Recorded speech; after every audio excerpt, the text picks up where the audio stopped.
We're with the tall trainer Jeremy Burnett. We're all talking or thinking about losing weight this time of year, and one of the things that you want to talk about is how low-fat foods, hey, I'm going to eat all low-fat foods, might not be a good idea because low-fat foods can make you fat.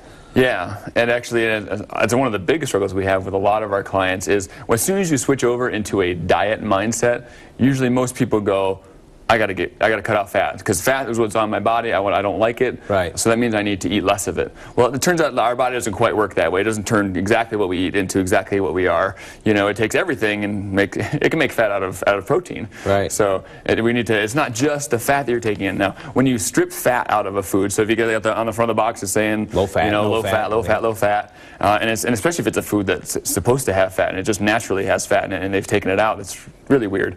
But what happens is if you take the fat out of there, you're losing a cholecystokinin, which is actually is an enzyme that makes you feel full. Right. You know, so you're missing out on some of the fullness that you're going to get so you from eat the more food. of it? So you're going to eat more of it. Yeah. And also psychologically, when we see low fat, we think, oh, well, I can have a few extra.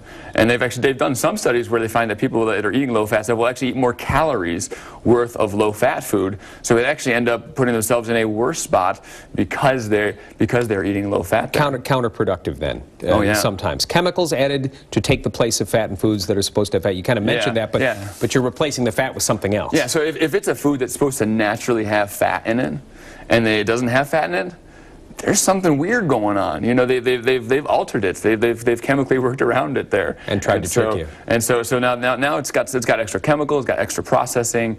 You know, it's not going to be, you know, the healthy option really there. Fat can stabilize blood sugar. When removed, we can feel starved all day long. Yes.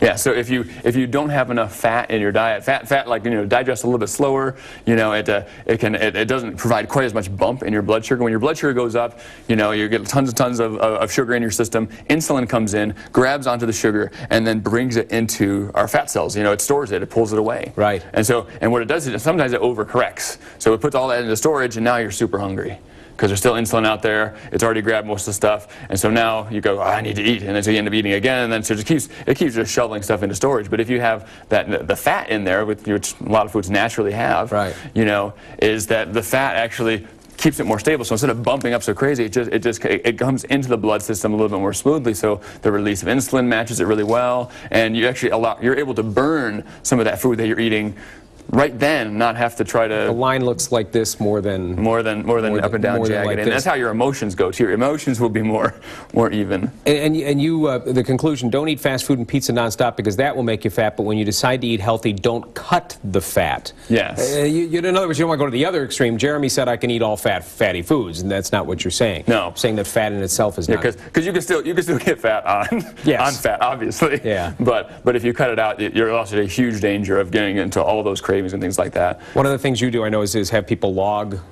what they eat, yes, and that kind of keeps track of the fat and all the other things you're getting. And you've got something at the Wine and Culinary Center, and I'm going to put you on the spot. Do you remember the date? It's January... It's January 11th. 11th is what I was going to say, too. January 11th it is, and it's a Friday. And you can go to the New York Wine and Culinary Center website, and it's going to be some recipes, that are some healthy recipes, nutrition talk and demonstration, and you actually get a chance to sample the stuff, too. So that is a pretty cool event that we have. All right, very good. Jeremy Burnett, the tall trainer. We have more information at 13wham.com, a link to his website. Thanks again.